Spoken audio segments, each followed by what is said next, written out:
आपल्या पुढच्या पिढीला संपत्ती भरपूर द्या, देऊ नका असं माझं म्हणणं नाही. भरपूर श्रीमंती द्या, पण ही श्रीमंती कष्टार्जित असावी. ही श्रीमंती स्वकष्टार्जित असावी. ही श्रीमंती नीतिमत्ता संपन्न असावी. जी श्रीमंती नीतिमत्ता संपन्न आहे ती श्रीमंती कधी तुमच्या पुढच्या पिढीला शाप देणार नाही. ती श्रीमंती तुमच्या कधी पुढच्या पिढीला वाम मार्गाला जाऊ देणार नाही. पण तुम्ही जर गरिबांचे शाप आणि गरिबांचे तळतळाट घेतले असतील मायबाप, अन्यायाने बलपूर्वक कमावलेली श्रीमंती मात्र आपल्या जीवनामध्ये आपल्या पुढच्या पिढीचा घात केल्याशिवाय राहणार नाही. ज्या 10 मार्गाने तुमची संपत्ती आली असेल 20 मार्गाने गेल्याशिवाय राहणार नाही. धन अवश्य मिळवावं, खूप मिळवावं. कदाचित बँका कमी पडाव्या पैसे ठेवण्यासाठी, पण व्यवहार उत्तम असावा. उत्तम व्यवहाराच्या माध्यमातून मिळवलेली श्रीमंती आपल्या पिढ्यांना आशीर्वाद देत असते आणि कनिष्ठ व्यवहाराच्या माध्यमातून मिळवलेली श्रीमंती मात्र आपल्या पिढ्यांना शाप देत असते. पांडव वेडे नव्हते. जरासंधाचा मुकुट लपवून ठेवला होता की आपल्या पुढच्या कोणत्याही पिढीला तो हातात सापडू नये. पण आज परीक्षित महाराजांना तो मुकुट परिधान करावा वाटला. मुकुट परिधान करून शिकार करण्याकरिता निघाले. ही संधी साधून कलीने त्या मुकुटावर प्रवेश मिळवला आणि तिने मिळवलेल्या सोन्यावर कली राहतो मायबाप. रावणाची संपूर्ण नगरी सोन्याची होती मायबाप.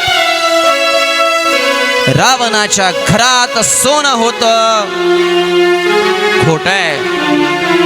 रावणाच्या घरात सोनं होतं, खोटंय. अरे रावणाची घरच सोन्याची होती.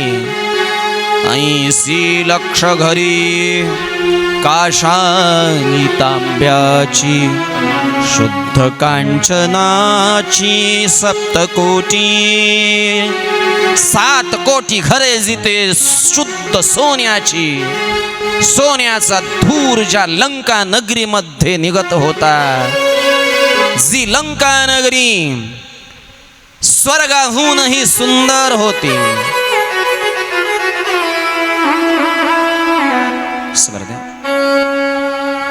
रम्य ही स्वर्गाभूनी लंका, रम्य ही स्वर्गाभूनी लंका.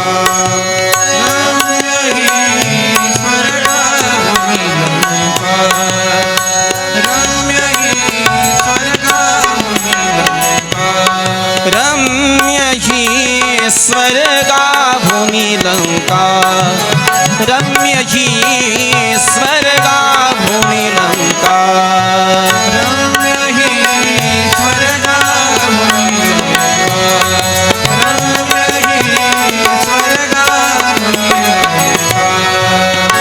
जिच्या तळीच्या समुद्र धुनिका, जिच्या तळीच्या समुद्र धुनिका वाजविती टंका, रम्य ही स्वर्गाभूमी लंका, रम्य ही स्वर्गाभूमी लंका, रम्य ही स्वर्गाभूमी लंका, रम्य ही स्वर्गाभूमी लंका, रम्य ही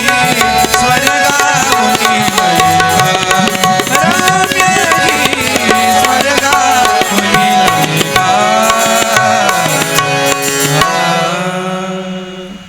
लंका स्वर्गापेक्षा रम्य होती.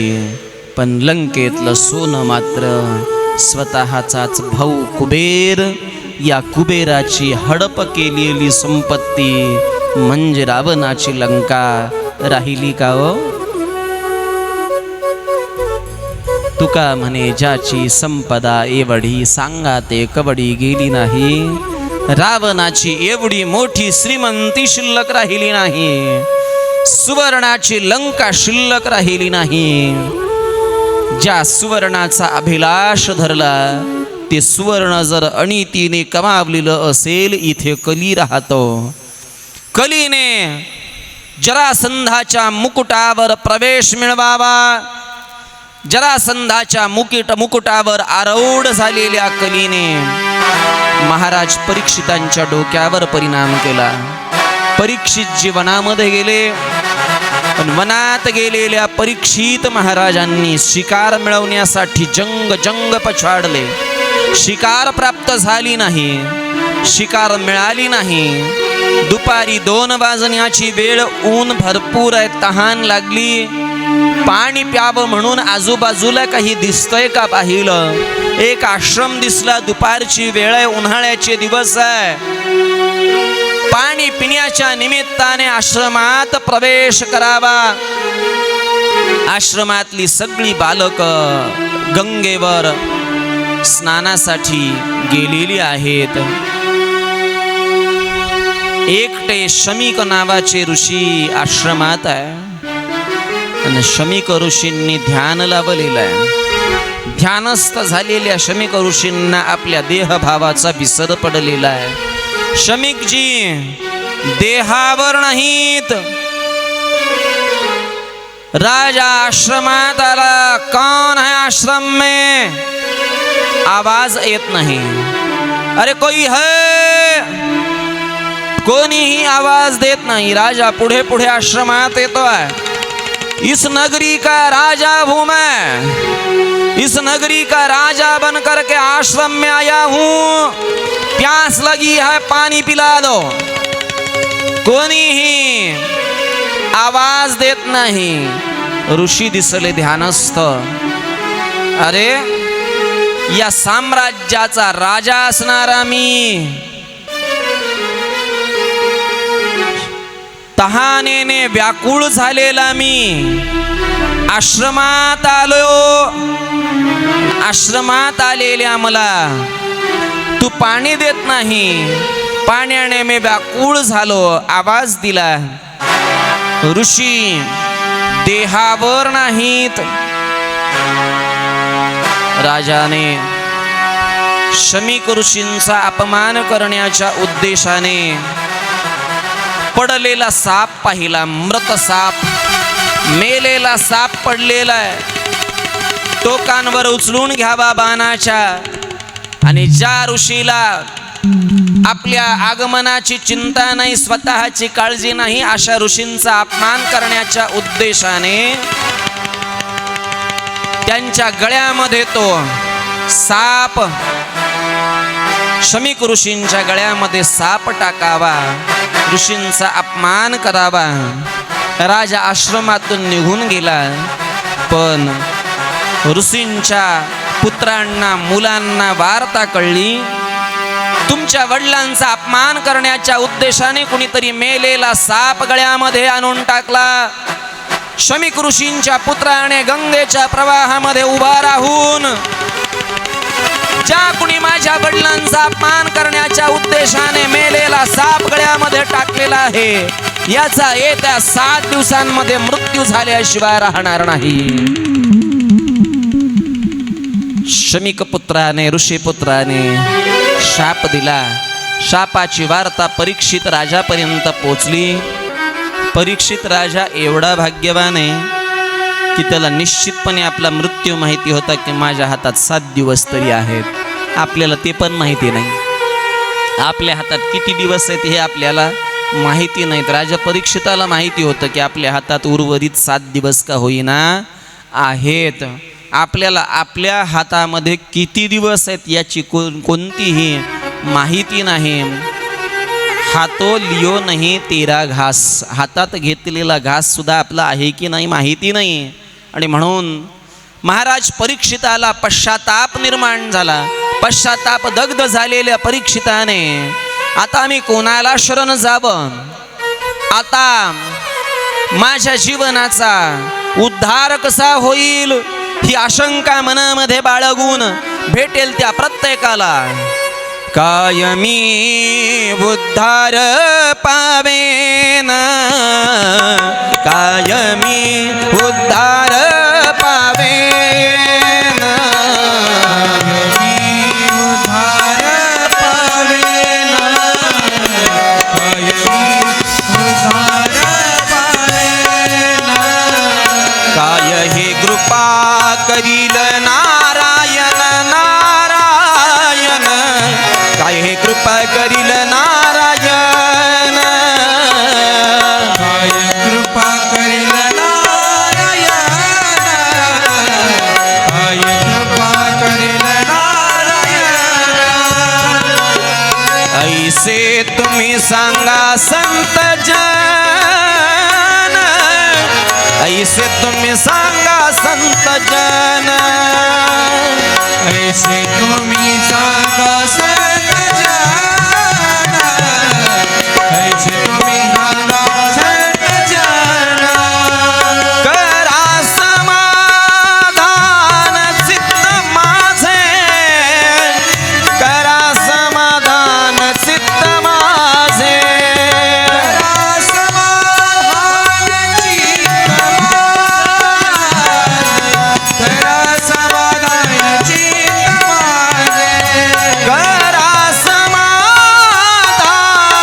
चित्त माझे,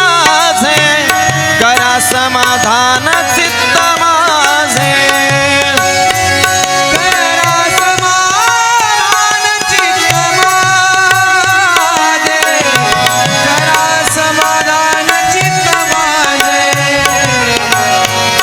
काय हे खंड येईल कर्म, काय हे खंड येईल कर्म, काय हे खंड येईल कर्म, काय हे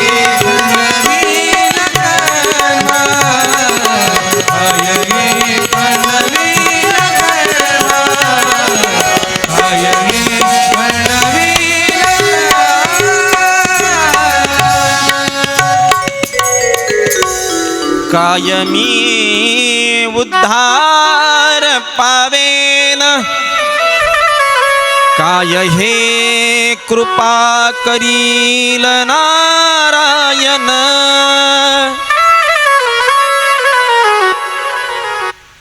हे संत माय बापांनो,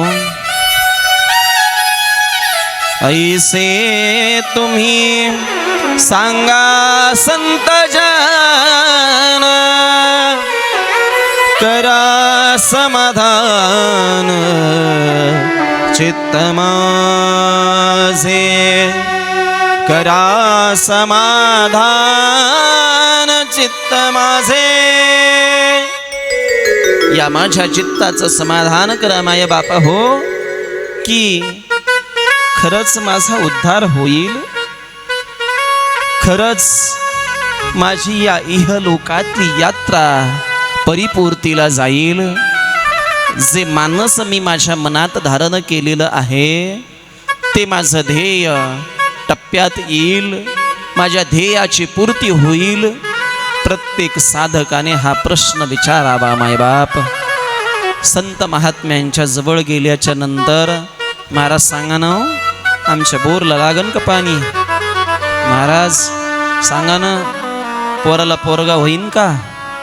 महाराज सांगा ना, पोरीचा औंदा जमल का?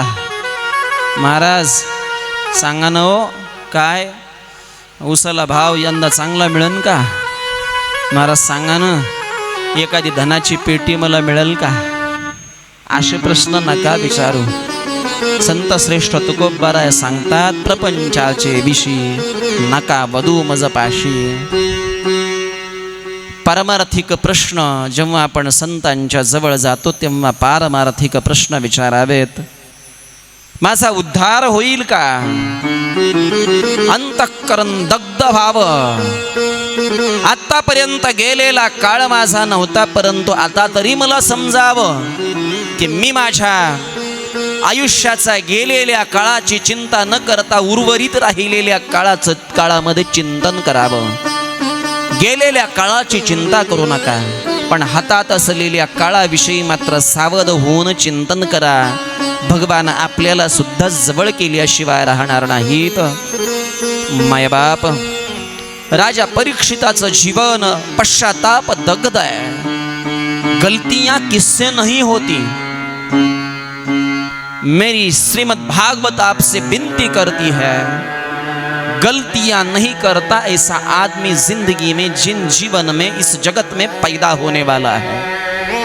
इथे चुका तर प्रत्येकाच्याच हातून होतात। चूक करत नाही असा माणूस तुम्हाला सापडणार नाही। आणि जो चुकतच नाही तो कृष्णराव महाराज माणूसच नाही, तो महापुरुष आहे, तो महामानव आहे, तो भगवंत आहे, ते संत आहेत। चुकतो तोच माणूस आहे। पण श्रीमद् भागवत कथा आपल्याला आवाहन करते, एकदा केलेली चूक आयुष्यात पुन्हा कधी करू नका। जो अपनी गलतियां सुधार लेता है उसको आदमी कहते हैं। एक बार ताली होनी चाहिए। जो जोरात